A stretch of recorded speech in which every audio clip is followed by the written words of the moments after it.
Good morning. This is Faith in Our Hometown, brought to you as a community service and sponsored by Mercy Hospital, Joplin. And now, here's your host, Father Jay Friedel.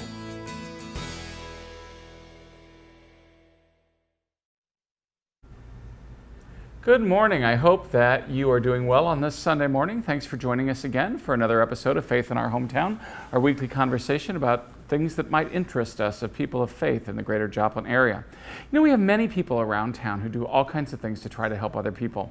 Every once in a while, an idea gets kind of started and then comes to fruition that kind of winds up being very unique and a wonderful way to help people. And this morning, my guest is going to be James Whitford, who is with Water Gardens. And Water Gardens has a history of coming up with some really good ideas that sometimes can really make a difference in the lives of some of the people that they seek to serve. And so we're going to be hearing about one of their great programs that they have kind of brought to birth and continue to nurture along, helping people make a difference in their lives. It's called The Forge. It's a training program that helps people to kind of turn life around. So we're going to be right back after this Mercy Minute. Stick with us this morning. Again, our guest this morning, James Whitford, talking about The Forge. In Ireland, the first Sisters of Mercy were called the Walking Sisters because every day they went out in search of women and children who needed healing or help.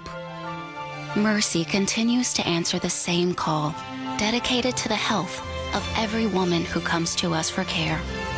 Mercy, in every era, your life is our life's work.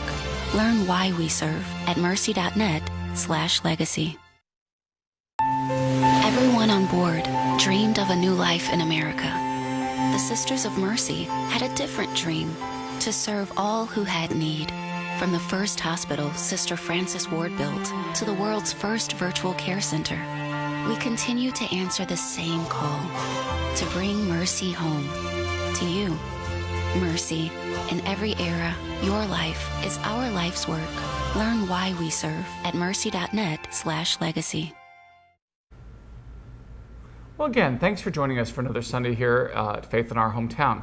Again, my guest this morning, James Whitford, who is the Executive Director for Water Gardens Gospel Rescue Mission. That's right. And so, James, welcome back. It's been a while since we've had you on, so it's good to have you. Great to be here. Yeah, so, you know, I know you got lots of things happening over there at Water Gardens, but I really wanted to talk. I've been hearing all these things come up in conversation about people who've been involved with him to help them with the Forge. So why don't you just tell us a little bit how that program came to birth and what it does, because I think it's a neat program. Well, when my wife and I started the ministry, well, it's been almost 18 years ago now, we met a lot of people, of course, who were struggling on a lot of fronts, and we would do our best to help them. And then we'd often see them back again. Mm-hmm. And that kind of, we just noticed that there's really a problem with a lot of cycling, a lot of recidivism, sure. People in and out of jail, people in and out of drug alcohol rehab, people that just continuously are caught in this, right? And so over the years we watched that and finally decided we need to develop some sort of a very intensive, faith-based program that's going to help specifically these men who have just, you know, fallen again and again and again, and see if we can help really get them up and moving in the right direction. Yeah. And we decided to call it Forge, and it's a Forge Center. We call it a Center for Virtue and Work. Okay.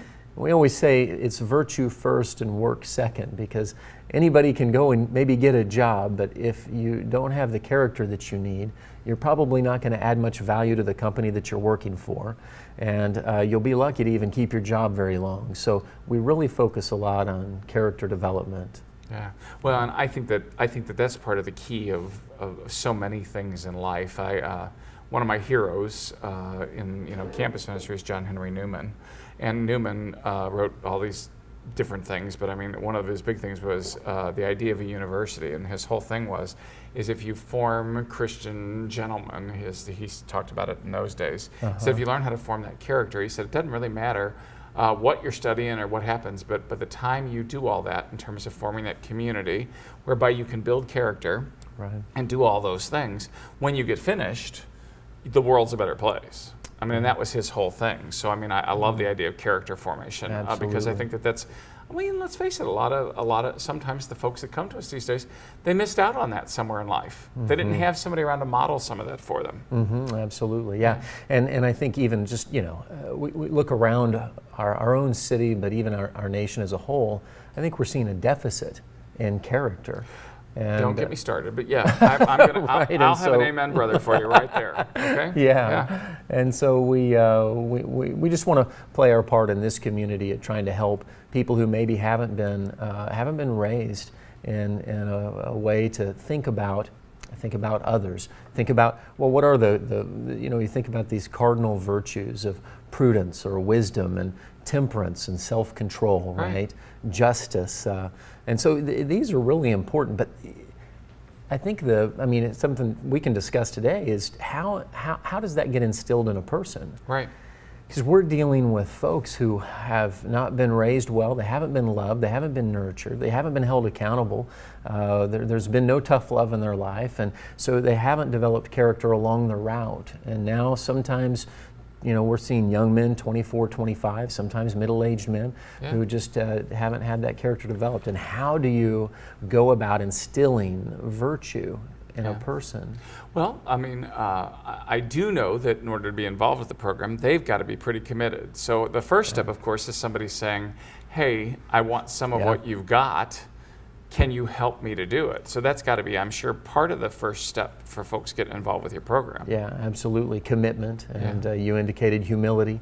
There has to be a point where you're feeling like I really do need this help.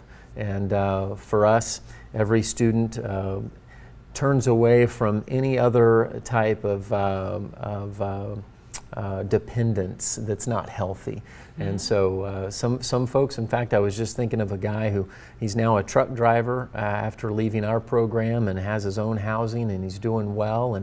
But he actually had, he talks about how he had food stamps and a housing voucher and all sorts of stuff that he was very tempted by. He said, in fact, he told me that it was the hardest decision he's ever made to lay that stuff aside and say, I'm going to go through a year-long program that's going to challenge me, right, and be committed to it. And it wasn't an easy thing for him. It's not easy for anybody to commit to that. Well, I mean, it's kind of like what they're really doing, and what this gentleman had to do is he had to give himself over to a dream that was bigger than just getting by or taking the handout. And I mean, and I got to give him a lot of credit because he actually was courageous and did it. You're right. And then committed to that year's process, because the process does last a year is the way you've got it designed, kind of. Well, it goes in quarters, and some people go through more quarters than others. It kind of depends on what the need is. But so tell us a little bit about how this program works. So how do you instill those virtues? How do you help people do right. those things? Well, I think there are a couple of ways. One is there's study. I think study helps to instill those virtues, but I also think modeling is the other thing. And so we combine those. The first thing that a student does in our program is they enter into our service phase, where they're serving right alongside our staff every day at the mission in some particular job capacity. And that in itself is a huge thing, because they're rubbing shoulders with us, they're seeing how we work, they're seeing how we exercise compassion, how we care for other people, and so they're right alongside with us and seeing that modeled in our own work ethic, and then they join us in that. So that's the service phase. When they get into phase one, they begin classes. And we've developed some classes that different folks in the community come and help teach. Government and legal living is one of those classes. A lot of folks that have not really learned how to live legally and don't understand government structure, they've actually broken relationship with government in a bad way, and that all needs to be restored but understood first. So government and legal living. You got to understand the importance of that, right? Stewardship and economics is another one. How do I steward my life and also the world that God has put in my care? Sure. And so that's super important, stewardship and economics, and learning how to manage money and that type of thing. And again, that's one of those things that so many people have just never been challenged to do. They just don't know how to manage money. They're just like, it's, I got it, I spend it. And it's just like, okay, but what do you hold back? What do you save? How do you plan for the future? How do you do those things? And absolutely. I mean, it's an amazing thing. I mean, I stop and I think back to, my mom and dad were pretty good about that stuff, and we knew they did certain things, but I had to learn a lot taught myself even. And if I had not had people that I could, professionals that I could go to and say, okay, how do I do this? How, what do I need to put back savings wise, so that I can make sure I've got something, if I ever get to retire. But, how do I put something back so that I've got something that I can, play with later, by planning now? How do I do some of that stuff? And like I say, I had some good teachers, but they didn't even teach me enough. I still had to find other people to teach me. So, if I hadn't gotten any of that, where would I be? Yeah, absolutely. That's so true. And sometimes it's easy to, see the guy who, is getting out of jail for the second or third time, or maybe he's getting out of a drug alcohol rehab for the second or third time, and we may make a quick judgment, but we really don't know what's happened in that person's past and how difficult it's been. So sometimes we've got to start to teach these new concepts. They're brand new to them. Sure. 7 Steps to Christian Maturity is another class that we teach. Healthy Living, where we have different folks from the medical community come in, Mercy especially, and help teach different areas of the body and how to care for your own self. So those are some of the classes that they're going through in phase 1. So that's the study part, okay? So we're just going to we give them the study, and this is not an option for the folks that are in your program, correct? No, yeah. They basically just say, okay, I'm committing to this. I'm going to go do it. If they commit to that quarter of work, that's exactly right. That's that's part of what's entailed there. Now, they're also in the middle of physical wellness during that phase 2. So I have some great partners in the community that work with us and allow those guys to go, and they're on treadmills and doing different cardiovascular work, but also strengthening, conditioning stuff. Sure. And so that's a big part of it too. Yeah, just learning how to take care of themselves. Yeah. Financially, physically. Right. What about the emotional, what about those pieces? We use some of that there too? Yeah, well, absolutely. Skyline Counseling's been a great partner, and so all of our students, they're assessed, and then if there's some need for continued counseling, they can receive that, and that's super important as well. Yeah. So you're basically helping create kind of a safety net of mentors, in effect. And that's a very good way to put it. Everybody from our staff who initially engages them in the service phase to their instructors that are going to come in and teach, counselors that are involved. We even assign them an individual mentor when they get into phase 3. And so that's exactly right. So besides the study and the working alongside, so what else do they commit to for these quarters? Well, you're either going to be working on our software system that tailors your GED education, which they now call high set, but if you don't have your high school diploma, you're going to begin a track to get it. Okay. And if you already have your high school diploma, we begin a National Career Readiness Certification track. It's called Work Keys. It's a great program that allows for folks that maybe don't aspire to go to college but go to work and they already have their high school diploma. And it begins to help you go through things with teamwork and reading for instructions and different manuals and things like that. So functional mathematics. So that's one track. So they're either going to go in one or two of those. So you help get them assessed, you help get them ready to roll. My guest this morning is James Whitford, who's from Water Gardens, the Gospel Rescue Mission. James is talking a little bit about a program that they have in order to help members of our community called The Forge. And we're talking about how in this program the people commit to basically study and a formation of varying kinds. We're going to be right back in just a minute. This is Faith in Our Hometown, so don't go away, and we are going to be right back.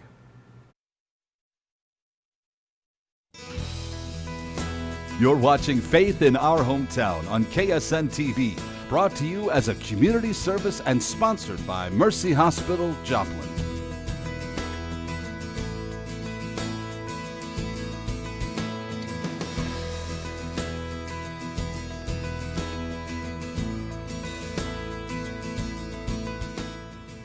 Well, again, thanks for sticking with us on this Sunday morning, talking with James Whitford from The Forge about their training program, The Forge. Why did you call it The Forge? What is that about? What is that all about? Yeah, we like the name for what it means.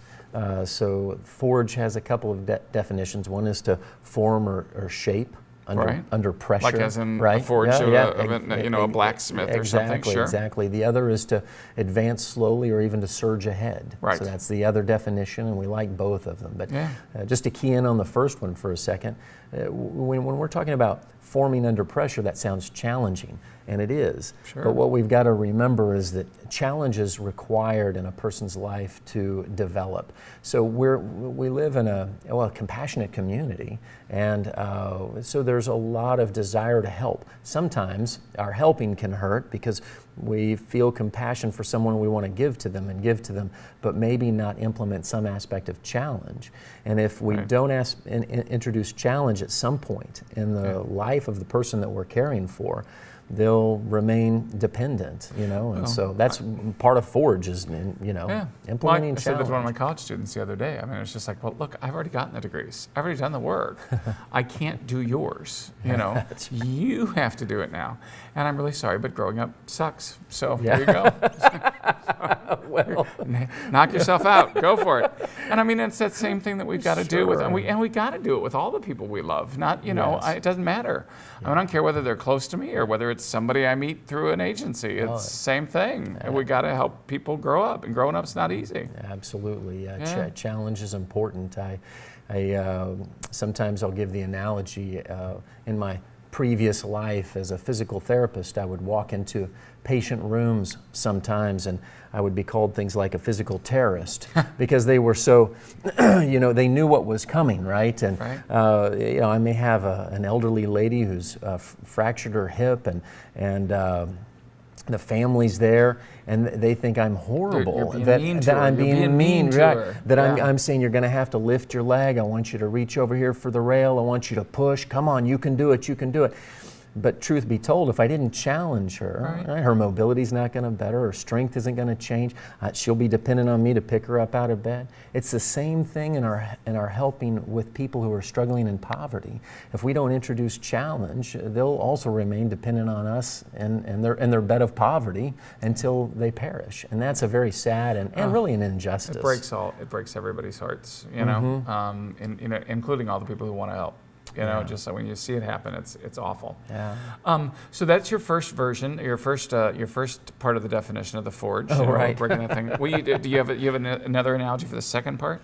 Not like that. Okay. All right. I was just going to say, you're pretty articulate when you get going, so I was just going to give you a chance. I wanted to make sure we didn't miss out on that second one. Certainly advancing is important, and I think we're created in the image of a God who is a producer, a creator, an advancer, and I think that's part of what we're intended to be and to do. Well, I think that's what God wants from all of us. He wants us to live up to our fullest potential.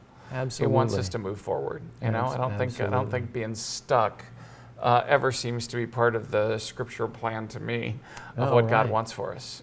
Jesus is always. He always combined, that deft combination of comfort and challenge. That's right. Always. Yeah. It was just like it was always one, but then there was the other. So, okay.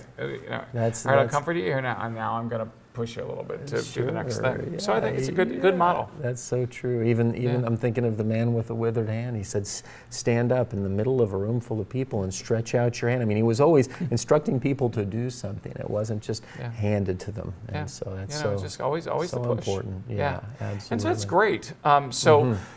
You get folks, they're willing to commit to this. They commit, and so they get involved in the study, in the work part. So what kind of things are we... What kind of successes have you been seeing? Let me share. I'll share with you a little bit more about after they move through phase 2. They get into work readiness. So that's the next thing that we really work on. And we have some great partners in the community. Mercy is one of them that help us with what we call work internship. And so there's a period of 8 weeks that each student is assigned to a particular job with a particular employer in our community to really get their hands dirty, get their feet wet in the real thing. Because it's one thing to work alongside our staff in service phase, but it's another to be out there in the real job life when you're dealing with people that you don't know, and maybe not all of them aren't, as compassionate as the people at the mission, and so so it's really, really important that we do that. But the other neat thing about that is that I'm guessing, that over the course of time, that some of those little internships in terms of those other places have turned into places of employment for people. They have, yeah, absolutely. Because when people get out there and they work with people, and people see somebody, they're a good worker, they do those things, they're just kind of like, hey, we've got a position for you if you'd like to do this. And so I haven't realized, I haven't been keeping my fingers on the pulse of the change in the labor market, but I've had some employers recently share with me that it's really hard these days to even just keep your base level worker at the shop. They're either not showing up on time, or maybe they just don't show up at all, or they're not doing a good job, they're not staying focused. And so if we can just instill some of those aspects of work ethic into guys who haven't known what it's like to have a regular paycheck, develop a little bit of savings, experience the independence that comes with a job, you're right. Some of those employers are saying, hey, we want to hang on to you. Yeah, you're getting it. Yeah. It's kind of like, you're getting it. Let's go with this. Absolutely. And if they've had a chance, and again, that also gives them an opportunity as they're doing that mentoring to basically say, okay, you're the kind of a person that's open to this, or you're the person that's receptive to the relationship to do this, rather than fighting with me all the time about what you could be doing or whatever. But you're open to this, right? Because there's so many. So many things to learn when you're in that. I remember being a teenager, being in that whole thing. That you just had to learn once in a while. You just had to learn how to say to your boss, okay, I'll do it that way. Even if you thought they were absolutely crazy, but they were your boss. Yeah. And so you could maybe say, I was thinking, do you think we could do it this way? Nope, we're going to do it. Okay, all right, that's fine. Yeah. Well, then you're the boss. So we have one 2-week segment we call Opportunity Knocks. And there's a lot of education right before they go into their work internship. And every student learns that you have the potential to add value to the company for which you're working. And a lot of people don't think that. They see a job of flipping burgers as, gosh, it's remedial, it's not. What good could that possibly do? But when you understand the larger picture about free markets and the economic machine that's at work, and that you can add value to the company. Me dizzy, but go ahead. That you're working for. I think that's so important for people to know that, because it brings meaning to your work. I'm not just going flipping burgers. No, I'm serving here. There's some mom out there that's doesn't have the energy to get home and want to do all the cooking, or maybe she wants to come through the drive-thru and get. And so you're actually providing something that there's a demand for in society. Some of those things people don't really understand, and it's important that we teach them. So we do that in our Opportunity Knocks. We also do Microsoft Excel and Word certification, and so they're learning how to. A lot of these folks don't have any skill on a computer before, but in this day and age, you almost need to be able to do some basics. Again, and if you've got any kind of a job that works with computers, they're going to want you to at least have some basic skills. That gives you a leg up on the job force. That's right. Gives you an opportunity. Yeah, not that the competition is fierce, but yes, I know how to do this. You're right. Yeah. Well, and again, I just think that for so many people, it's also it's an element of pride that basically says, wait a minute, I am involved in something that really matters to somebody else, and because it matters to somebody else, it can matter to me. I think those are, these are, we talked about it at the beginning of the show, it's character formation. It's more than just, I'm going to train you now to do this job. It's a training that basically says, I'm going to teach you now how to get along in the world. Right. I'm going to teach you how to go out and talk yourself into a job. I'm going to go teach you how to go out there and get the job and keep it and feel like you're contributing something while you're doing it. Right. Yeah, it's again back to challenge and character development and the how those are together. I was just thinking, there's that scripture, Romans 5, and I think it's a verse 3, rejoice in affliction. It produces perseverance. Perseverance produces character, and character produces hope. So once you succeed, once you've hit a wall, but you've found your way over it, right? You've jumped the hurdle, and you learn that you can do that. Even though they're tough times, you get through them. That produces people of hope. And so earlier we were talking about a nation that's losing its character. Well, if we lose character, we're losing hope as well. And so lost it. Yeah. No. No. I have hope. Faith, hope, and love. These three remain. Oh, that's right. They're supposed to last. Right. I was talking about the country, not me. Okay. Yes, right. No. Yeah. It's I do think that when I think that there's nothing more exciting as somebody who grows people, and that's what I see myself doing. As a pastor, it's what I see myself doing as a campus minister. I really see myself as growing people, and when I don't think there's anything more exciting than when I start to see, somebody I'm working with who just suddenly gets to that spot where they get it.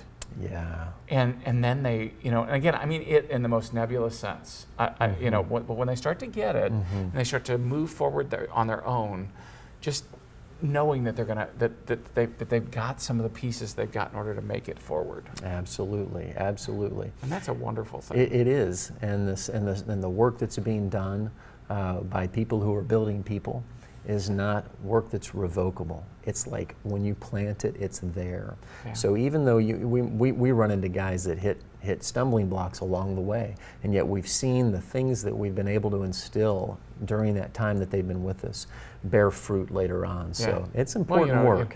And again, who isn't going to hit a stumbling block? Sure. We all are. Absolutely. And to give them those tools and all of that to be able to say, okay, so I've hit it, but I'm going to keep going. And part of I think the success that comes from that is because they know that they're loved.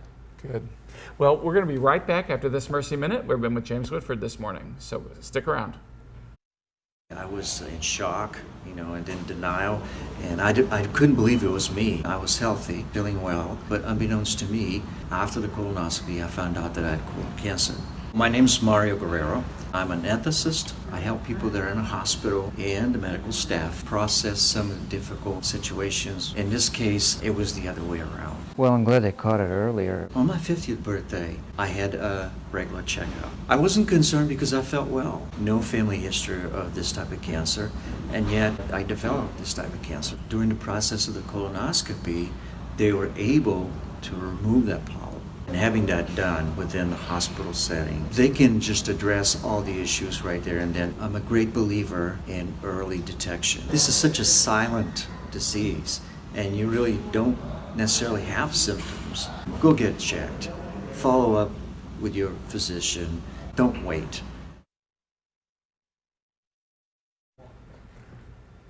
Well, thanks for joining us again for another Sunday morning on Faith in Our Hometown.